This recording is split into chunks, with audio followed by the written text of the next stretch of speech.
Hello everybody, this is Ensign Rickey, your YouTube resident redshirt, and welcome back to the Lower Decks. In today's video, I will be continuing on with my Ensign's review series, but this time, I have added a little twist. I love doing these reviews, and I love so many of these different franchises. So, going forward in my Ensign's review series, I have randomly generated a list comprised of 23 episodes from 23 of my favorite all-time franchises, and in each video, I will be covering a different franchise. When I'm finally done with the first 23 reviews, I will randomly select another 23 episodes and continue on. The only exception that I'm making to this is that I will not do the same franchise twice in a row. So, in today's video, I'm going to start it off with the great granddaddy of all science fiction television, Star Trek's original series. The episode that I randomly generated for today's review is from Star Trek's first season.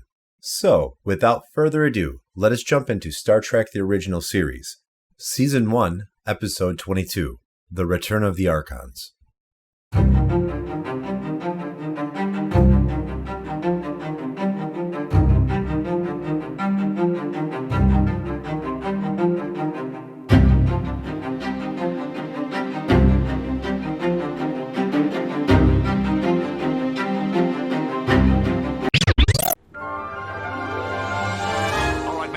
Dangerous mission, and it's likely one of us will be killed. The landing party will consist of myself, Mr. Spock, Dr. McCoy, and Ensign Rickey. Ah, crap.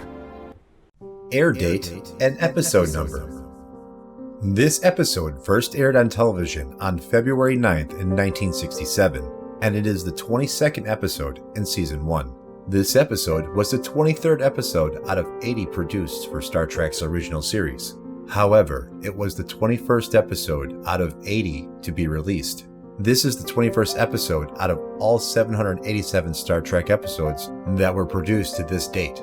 When Star Trek's original series was remastered, this episode aired on December 8th, 2007, and was the 50th episode out of 80 episodes when re-released. And now, with all of that out of the way, let's dive right into the director.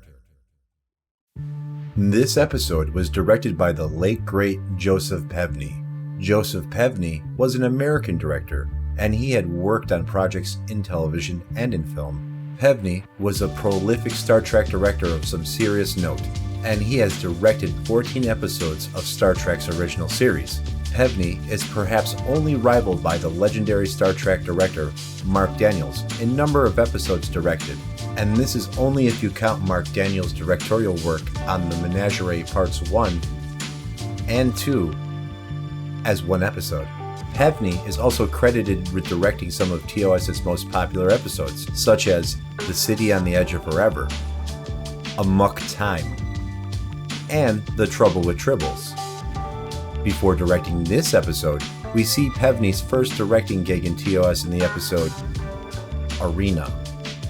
And after this episode, we will see Pevney in action again in A Taste of Armageddon.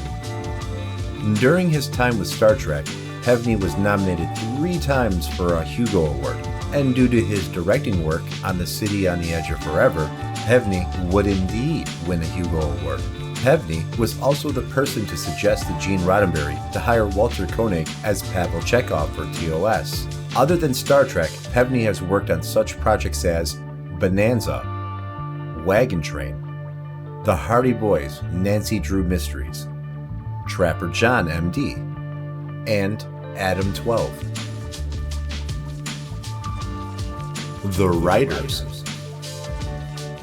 The episode story was originally written by Gene Roddenberry and was intended to be one of the first episodes to air alongside The Cage as the series' pilot. But after the pilot aired, it was sidelined for almost 2 years before being picked up again. So, 2 years later, when TOS was under the guidance of Gene L. Kuhn, the story was picked up and rewritten by a freelance screenwriter named Boris Sobelman. Boris Sobelman was a Russian screenwriter, and he has worked on projects in television. Not much personal info is given on Sobelman, and this would be his only Star Trek credit. Other than Star Trek, Sobelman has worked on such projects as The Man from U.N.C.L.E., Dr. Kildare, The Alfred Hitchcock Hour, and Thriller, which is an anthology series hosted by the legendary actor Boris Karloff. Special guest actors. We have several guest actors in this episode, including the late legendary Sid Haig. So, let's take a look at who we got. First off, we have the legendary Sid Haig as the first lawgiver we see on screen pursuing Sulu and O'Neill. Sid Haig was an American actor, producer, and musician, and he has worked on projects in both television and film. Haig has worked on numerous projects in his life and is a very well-respected and well-known actor.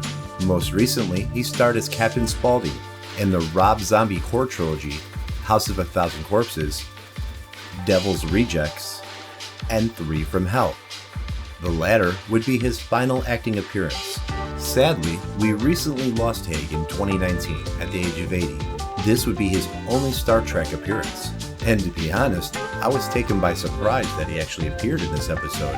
Other than Star Trek, Haig has worked on such projects as the original 60s Batman, Get Smart, Mary Hartman, and Jason of Star Command. Next up, we have Bryony Farrell, who plays Tula. Farrell was a Greek-born American television and stage actress. She started her career in acting around 1965, and then retired from acting in the year 2000. Along the way, she would also eventually become an executive producer.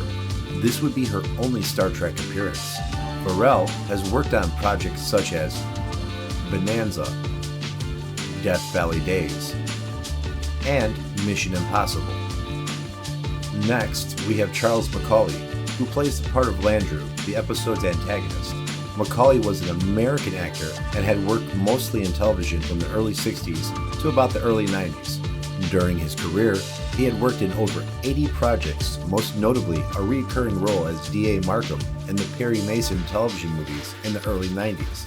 However, this is not the only time we see Macaulay in Star Trek. Macaulay returns in TOS' second season as Prefect Jarrus in the episode Wolf in the Fold. Macaulay has worked on such projects as Columbo, Fantasy Island, and Perry Mason. And then finally, we have Ralph Maurer as Blair, the first man on the street that addresses Kirk's landing party upon beaming in. Maurer is an American television and voice actor who has worked in television from the late 60s to about the early 90s. Maurer, whose real name is Liv Mailer, not only acted, but eventually became a professor to teach acting as well. Mailer would travel to many universities throughout his career to teach acting across the U.S. Eventually, he would become a director at the American Film Institute and the Screen Actors Guild Conservatory. Mailer would then open up a studio to teach acting. However, this is not the only time we see Mailer in Star Trek.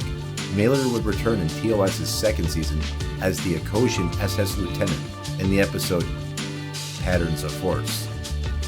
Mailer has worked on such projects as Mission Impossible, Hogan's Heroes, and Dallas.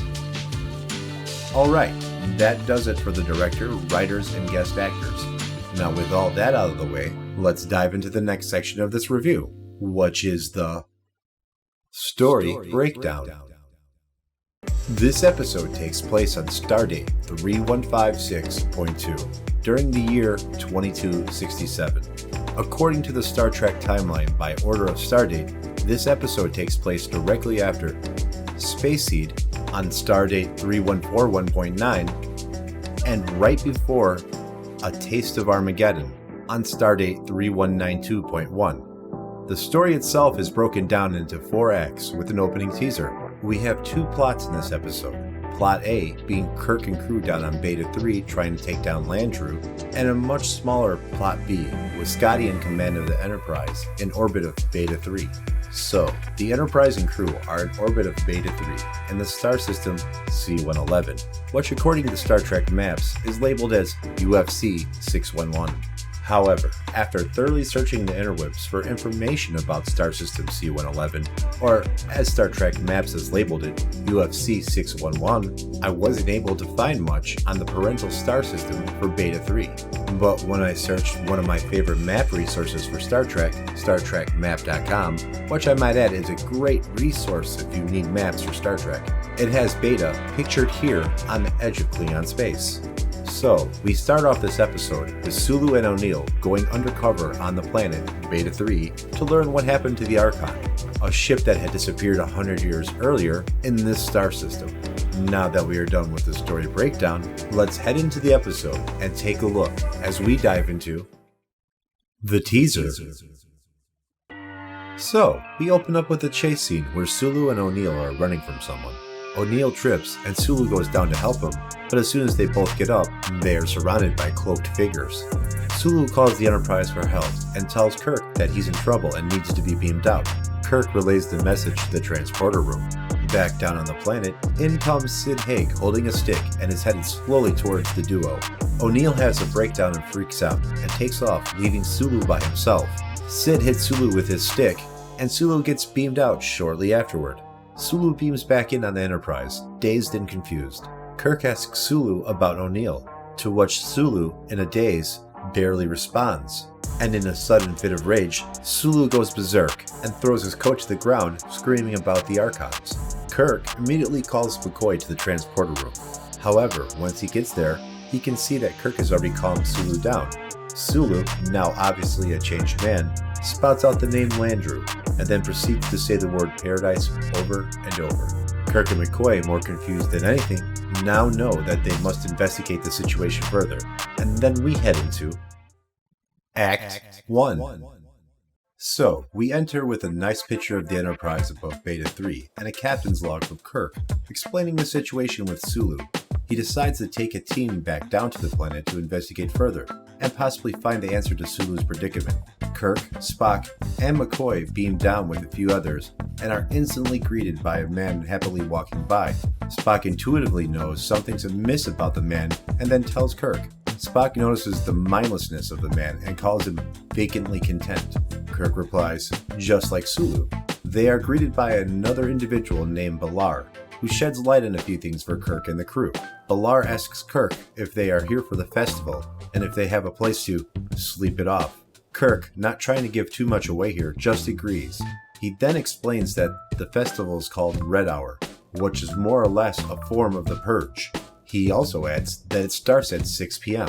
Another woman comes into the conversation named Tula, and Balar asks her if her father could put up the crew for the night. Tula accepts, but before anything else can happen, the clock behind them strikes 6 p.m., and the madness begins. Everyone on the street starts going nuts. Kirk and crew work their way through the maddened crowd and finally make it to Tula's father's house. Upon entering, we see Tula's father, whose name is Rieger, and two other gentlemen. One of the men with Rieger makes it clear that he is highly suspicious of Kirk and crew, saying they are not of the body. Kirk, of course, bluffs his way through this conversation, saying that they are here for the festival, and Rieger decides to put them up for the night. The suspicious man does not change his stance, and decides it's time for the lawgivers to know. Kirk and crew go to the room to settle in. Kirk looks out a window at all the madness in the streets, and then he decides to use this time to cook up a plan. And of course, get some rest. Morning comes, and Kirk looks out the window as the festival continues out in the street.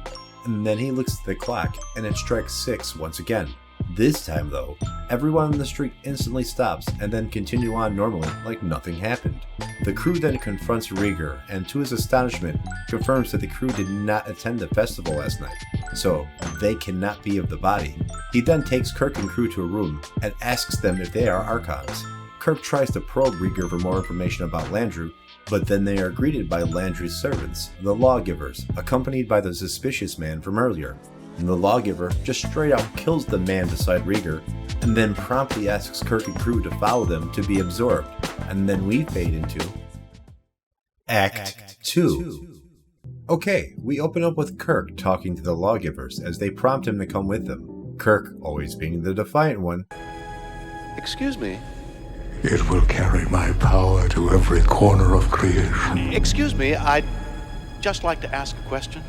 Of course, says he's not going anywhere with them. The lawgivers then go into a trance, communicating with Landru. Spock concludes that Kirk's defiance confused the lawgivers, and then they use the opportunity to escape. They head out into the street and are greeted by people passing by. Then suddenly, everyone on the street stops dead in their tracks and they kneel down to pick objects off the ground. Rieger explains that Landru is summoning the body, therefore controlling the citizens to attack them, to which Spock replies, "Telepathy?" Kirk, Riker, and the crew set their phasers to stun and quickly mount an escape from the savage crowd.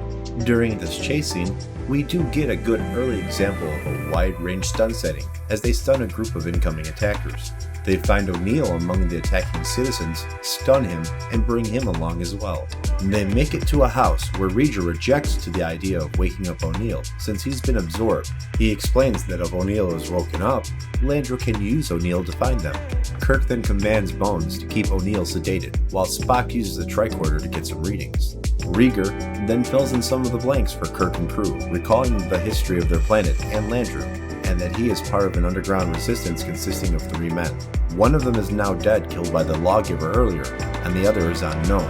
He then tells them a story about Landru, taking a ship down from the sky. Kirk, of course skeptical, replies, "A starship? What does God need with a starship?" Spock then confirms this and tells Kirk that given the energy readings he's taken, Riker's statement could be completely accurate. Kirk then calls the Enterprise and Scotty answers. Mr. Scott, who is in command, tells Kirk that they have been attacked and are held stuck by some sort of heat energy beam. He goes on to say, unless it stops, that within 12 hours the Enterprise will burn up in the atmosphere of Beta 3. Kirk then tells Scotty to stand by. Having detected Kirk's transmission, an image of Landru appears and starts talking to Kirk and crew. Spock confirms that it's just a hologram as Kirk tries to reason with it. After a short speech about absorbing the crew in a not-so-unfamiliar Borg-like manner, well, here, I'll let you decide for yourselves. You will be absorbed. Your individuality will merge into the unity of good. And in your submergence into the common being of the body, you will find contentment. We are the Borg. Lower your shields and surrender your ships. We will add your biological and technological distinctiveness to our own. Your culture will adapt to service us. Resistance is futile. Landru emits a sonic wave after he's finished speaking and knocks everyone in the room out cold, taking them all prisoner. And then we head into Act 3. We open up with another captain's log from Kirk, explaining the situation. Kirk, Spock, and a couple other crewmen wake up in what appears to be like a cave-like cell. McCoy, Riker, and O'Neill are missing. Kirk and Spock come to the logical assumption that these people are acting very computer-like. So chances are there's a computer behind this. A stone door opens, and in walk a pair of lawgivers accompanied by McCoy and O'Neill. The lawgivers leave, but Kirk and crew realize that McCoy, much like O'Neill, and Sulu before him, has now been absorbed into the body. Kirk tries to snap McCoy out of it, but it seems hopeless.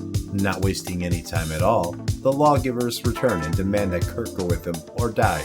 Kirk is resistant at first, but then decides to go with the lawgivers. Kirk is taken to a room which they call the absorption chamber, and then is strapped into a device on the wall.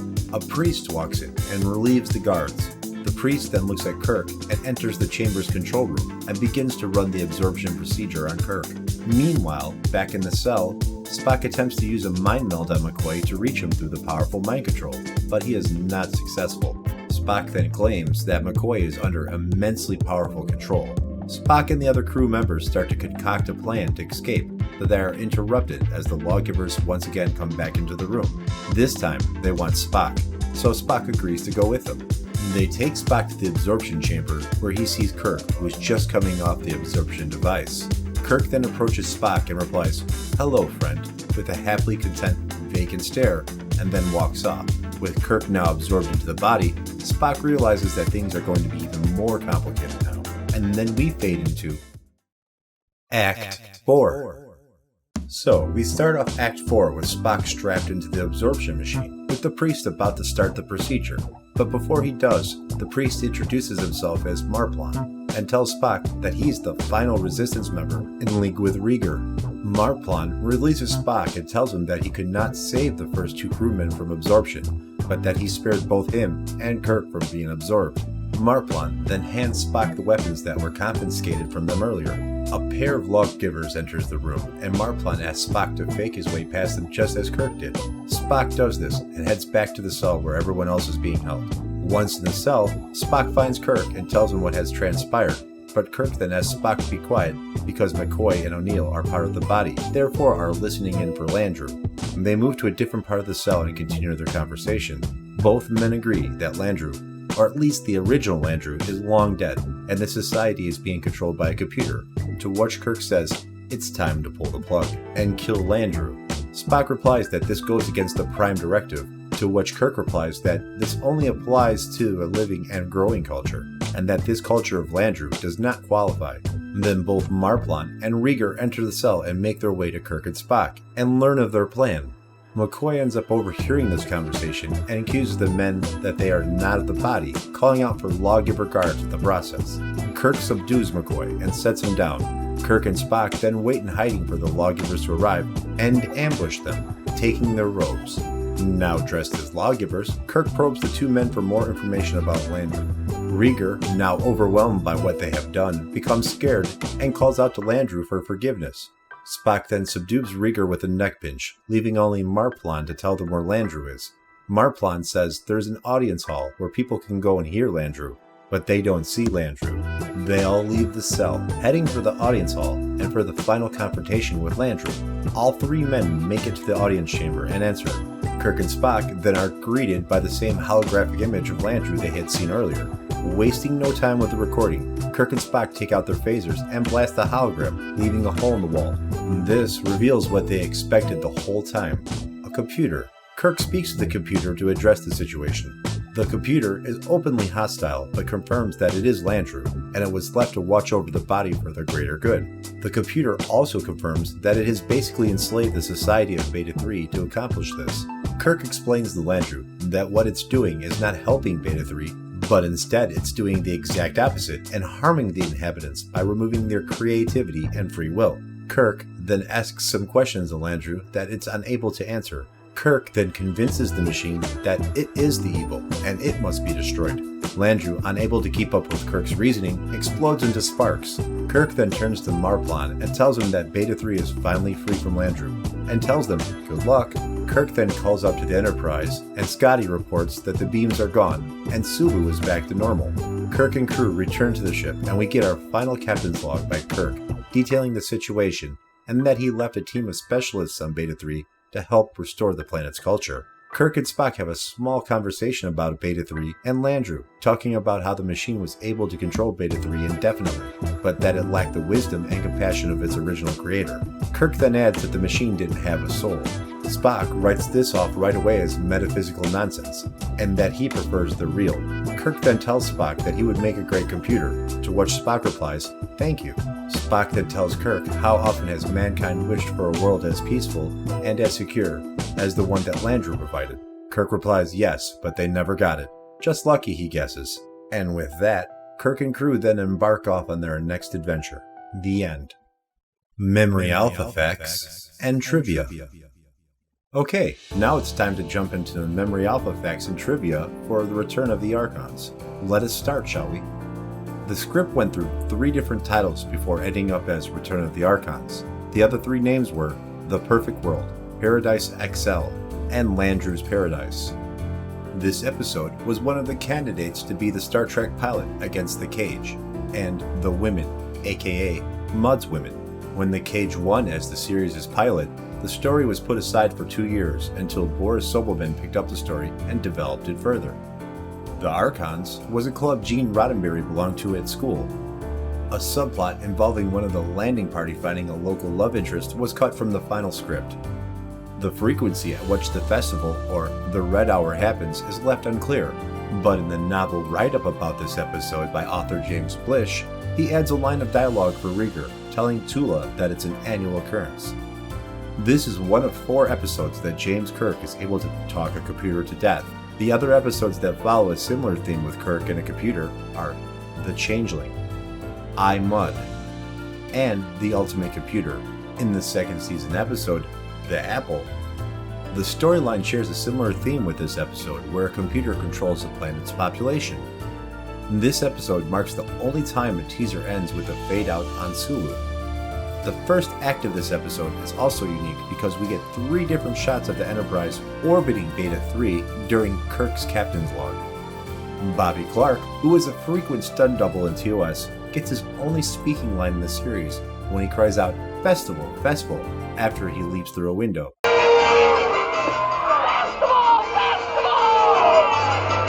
He can also be seen as one of Chekhov's vaporized henchmen in the episode Mirror, Mirror. This episode was filmed at the 40 Acres backlot in Culver City. This is the same place where they filmed the episodes Miri and The City on the Edge of Forever.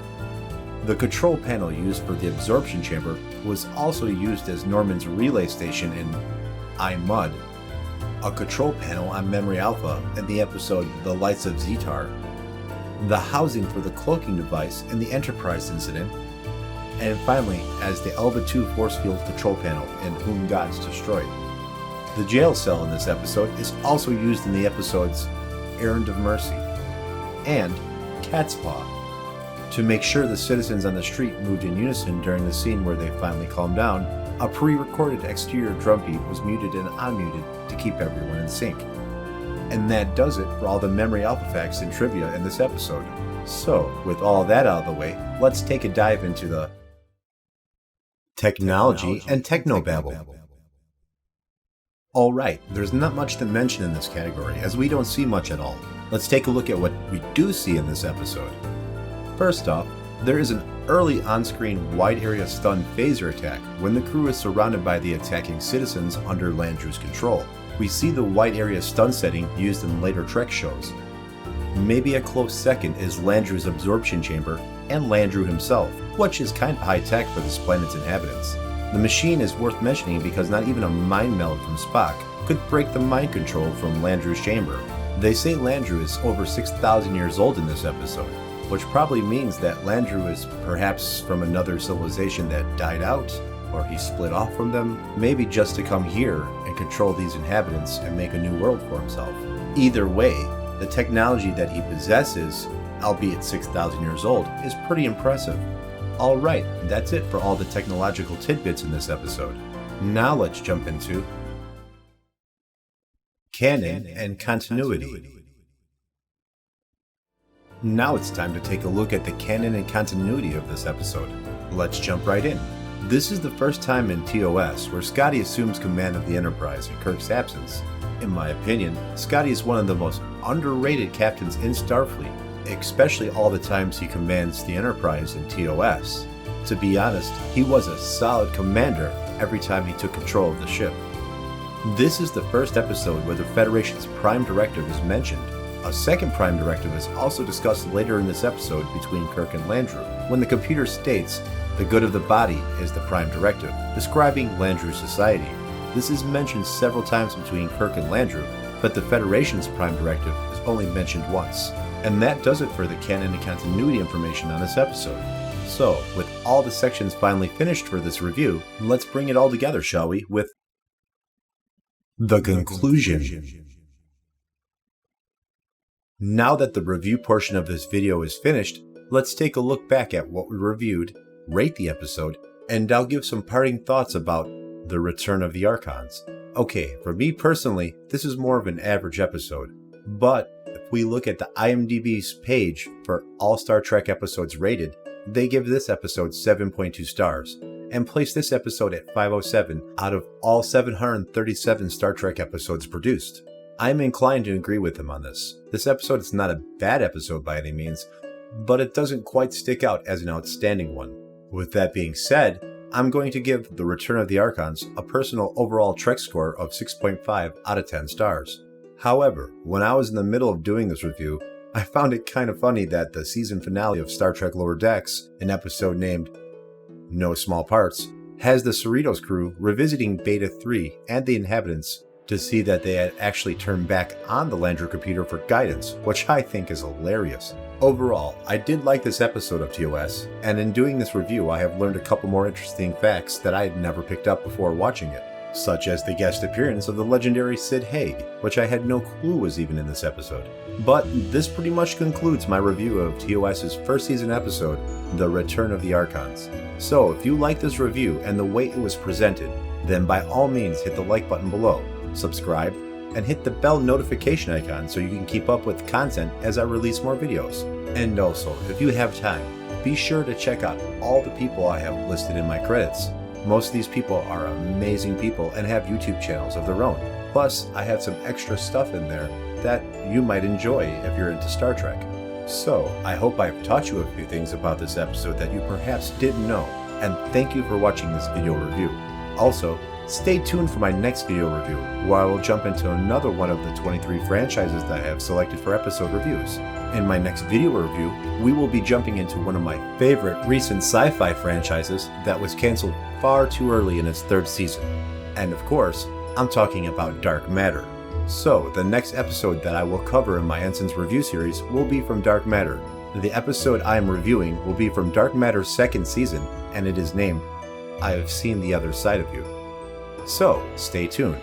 But until next time, I'm Ensign Rickey, your YouTube resident redshirt, and thanks for visiting me here in the lower decks, and I hope you enjoyed the show. Peace.